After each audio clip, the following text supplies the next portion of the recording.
61 years ago tonight, at this very hour, this street was an inferno.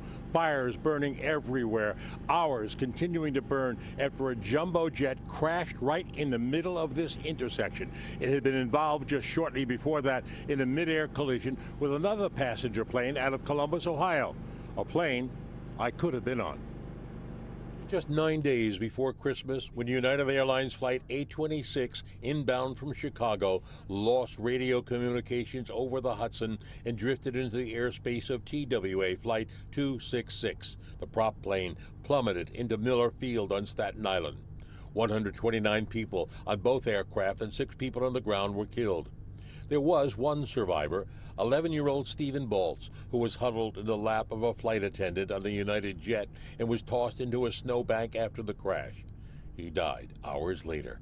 On past anniversaries of the tragedy, people remembered little Stevie. I thought, as I said, most of Brooklyn did, that he fell into our lives and he was meant to live, but that afternoon he died. At Methodist Hospital, where he was taken, there is the only existing memorial to the tragedy, a plaque in the chapel paying tribute to our brave boy, along with coins the boy's father retrieved from his pocket. I was here to cover the aftermath of the disaster. Had it not been for the illness of a colleague, I would have returned home a day earlier and possibly been aboard that doomed flight. A reporter at a radio station in Columbus, I was directed to delay my trip by 1 day to fill the overnight shift of this colleague.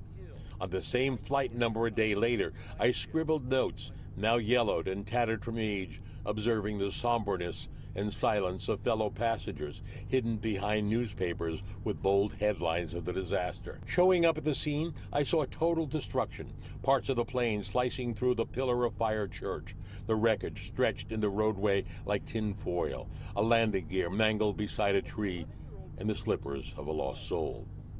61 years later, new buildings line the street, scars of the past barely visible. Antonio's Pizzeria has fading photos on the wall and notes that many of his customers who were here then are gone now.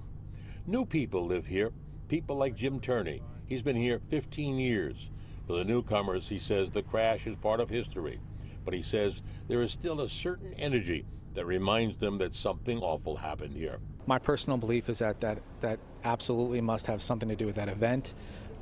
It must be a lingering energy, or you could even say spirits. Images of that time, of that fateful day, they have faded with time. But time has not at all faded the memories of what happened here 61 years ago today.